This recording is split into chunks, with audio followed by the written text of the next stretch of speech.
नमस्कार मैत्रिणींनो, being homemaker या आपल्या युट्यूब चॅनलमध्ये तुम्हा सगळ्यांचं खूप मनापासून स्वागत. तर आजचा आपला व्हिडिओ एअर फ्रायरच्या उपयोगाविषयी आहे. मागे एका व्हिडिओमध्ये मला बऱ्याच जणांनी कमेंट्स केल्या होत्या की एअर फ्रायर आपण आपल्या किचनमध्ये कसा वापरू शकतो. तर त्याविषयीचाच आजचा व्हिडिओ आहे आणि आजच्या व्हिडिओमध्ये मी सगळे बेसिक उपयोग दाखवणार आहे. आपण आपल्या किचनमध्ये रोज स्पेशल रेसिपीज करत नाही, पण ज्या काही बेसिक गोष्टी डेली बेसिसवरती आपल्या किचनमध्ये होत असतात त्यामध्ये एअर फ्रायर कसा उपयोगाला येतो ते आजच्या व्हिडिओमध्ये आपण पाहणार आहोत. तर माझ्याकडे हा प्रेस्टिजचा एअर फ्रायर आहे. सगळ्यात आधी सगळ्यात बेसिक उपयोग आपण बघूयात. तर पहा, पावसाळ्यात ना आता आपले जे काही असे बिस्किट्स असतात किंवा काही स्नॅक्स असतात ते थोडेसे असे मऊ होतात. ते पुन्हा पहिल्यासारखे कुरकुरीत क्रंची होण्यासाठी एअर फ्रायरचा इथे उपयोग होतो. तर आता हे जे माझे बिस्किट्स आहेत ते थोडे मऊ झाले, ते मी यामध्ये एअर फ्रायरमध्ये ठेवणार आहे. फक्त 2 मिनिटांसाठी 180 डिग्री सेल्सिअसला ठेवायचे. आपले हे जे बिस्किट्स आहेत ते पुन्हा अगदी पहिल्यासारखे क्रंची होतात. फक्त बिस्किटच नाही तर चिवडा, चिप्स असे काही स्नॅक्स तुम्ही स्टोअर करत असाल तर ते देखील पहिल्यासारखे होतात. सध्या हे बिस्किट्स थोडेसे गरम आहेत. एकदम थंड झाले की एखाद्या एअरटाईट कंटेनरमध्ये पुन्हा पॅक करून ठेवायचे.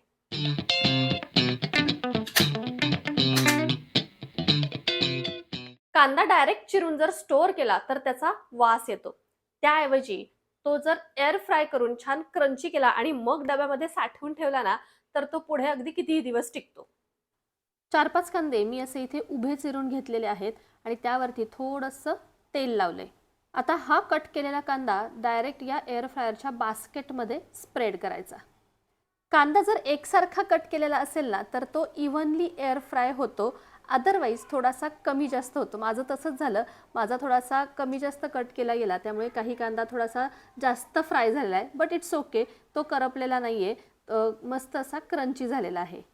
डिफ्रॉस्ट ऑप्शन आहे, तर ते ऑप्शन प्रेस केलं की ऑटोमॅटिक टेम्परेचर सेट होतं आणि छानपैकी असा कांदा रोस्ट होतो. एअर फ्रायर मध्ये एक कॉईल असते आणि एक फॅन असतो. कॉईल गरम होते आणि तो फॅन फिरतो, त्यामुळे जी गरम हवा असते ती पूर्ण बास्केटमध्ये सर्क्युलेट होते आणि आतमध्ये आपण जो पदार्थ ठेवला आहे तो एअर फ्राय होतो. जसं आपण ऑइल फ्राईंग करतो तसा यामध्ये विदाउट ऑइल हवेवरती तो पदार्थ फ्राय होतो. त्यामुळे आपल्याला जे एअर फ्रायर मध्ये केलेले जे पदार्थ असतात ते ऑइल फ्री पदार्थ मिळतात. दर 3-4 दिवसाला घरामध्ये शेंगदाणे भाजले जातात, तर आज आपण ते एअर फ्रायर मध्ये भाजून पाहूयात. फक्त 10च मिनिटात आपले सगळे शेंगदाणे एकसारखे भाजले जातील. तर 180 डिग्री सेल्सिअसलाच 10 मिनिटांसाठी म्हणजे 10 ते 15 मिनिटांसाठी मी शेंगदाणे ठेवले आहेत. फक्त मध्ये 1-2 वेळा हे शेंगदाणे वरखाली करायचे, म्हणजे खालचे शेंगदाणे देखील वर येतात आणि सगळे शेंगदाणे असे एकसारखे भाजले जातात. हे पहा, तुम्हाला कलर दिसत असेल, सगळ्या शेंगदाण्यांना अगदी एकसारखा कलर आलेला आहे. बाहेरून बऱ्याचदा आपण पार्सल आणतो स्नॅक्सचे. समोसा असेल, कचोरी असेल आणि घरी आल्यानंतर ते असे मऊ झालेले असतात, त्यातला तो क्रंच गायब झालेला असतो आणि मग ते पुन्हा आपल्याला रिहीट करायचे असतात. पुन्हा जर तेलामध्ये आपण हे तळले तर फार तेलकट होतात आणि तव्यावरती व्यवस्थित गरम होत नाहीत. मग अशा वेळेस एअर फ्रायर हा इथे एक बेस्ट ऑप्शन आहे. तर या बास्केटमध्ये हे सगळे समोसे किंवा कचोरी असेल ते मी आता असेच डायरेक्ट ठेवणार आहे. त्यावरती आपल्याला काहीही तेल वगैरे काहीच लावायचं नाही आहे आणि एअर फ्रायरमध्ये रिहीटचा ऑप्शन आहे. फक्त 5 मिनिटातच हे समोसे किंवा कचोरी मस्त असे गरम होतात. फक्त गरमच नाही तर तेलातनं काढल्यानंतर जसे छान क्रंची झालेले असतात ना तसे एकदम असे क्रंची होतात. पहा, मी एक समोसा तुम्हाला इथे ब्रेक करून पण दाखवते. थोडा गरम आहे. आता पहा, ब्रेक करतानाच तुमच्या लक्षात आलं असेल, छान असा कुरकुरीत आपला समोसा जसा तेलातनं काढल्यासारखा असतो तसा झाला. पण भेंडी याच्यामध्ये कशी करायची बघूयात. आता मी इथे छान अशी क्रिस्पी भेंडी करणार आहे. डायरेक्ट भाजी नाही करणार आहे, पण भाजी देखील तुम्ही याच पद्धतीने करू शकता. ही संपूर्ण चिरलेली भेंडी मी या बास्केटमध्ये घेतलेली आहे. यावरती मी थोडंसं तेल, थोडंसं हळद, मसाला आणि थोडंसं मीठ टाकणार आहे. तुम्हाला जर भाजी करायची असेल तर यामध्येच तुम्ही थोडंसं चिरलेला लसूण, मिरची किंवा आणखी काही भाज्या टाकत असाल तर ते यामध्येच मिक्स करायचं.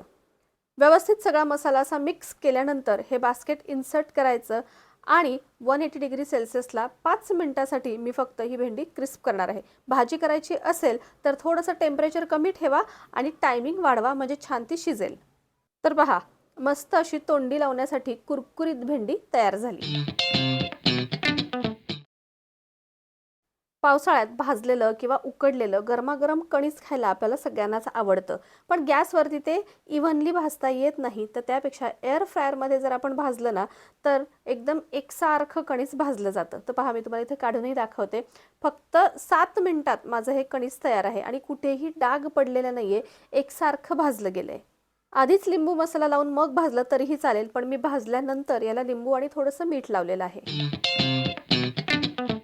माझ्या सगळ्यात आवडीचा उपयोग म्हणजे जे पदार्थ आपण डीप फ्राय करतो ना, ते विदाऊट ऑइल सुद्धा या एअर फ्रायरमध्ये खूप छान होतात. जसं की आता मी हे साबुदाणा वडे तयार केलेले आहेत. यावरती अगदी थोडंसं तेल ब्रश करणार आहे आणि 180 डिग्री सेल्सिअसला फक्त 7 ते 8 मिनिटांसाठी मी एअर फ्राय करणार आहे.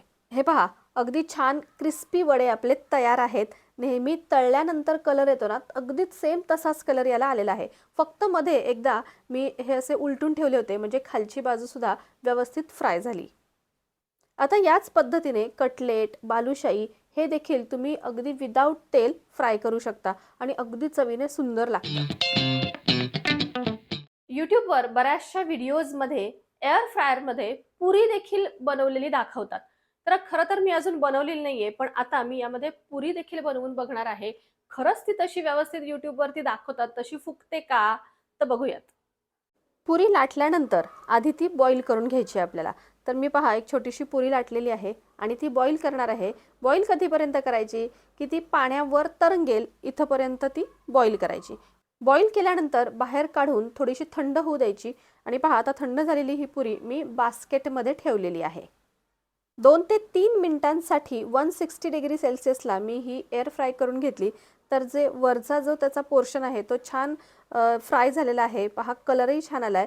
पण मी ज्यावेळेस ही अशी उलटून पाहिली तेव्हा कळलं की खालून मात्र अजून भाजायची राहिलेली आहे. तर पुन्हा 2-3 मिनिटांसाठी मी ती फ्राय केलेली आहे आणि पहा, खालची साईडसुद्धा व्यवस्थित भाजली गेली. तर आता छान गरमागरम पुरी आहे.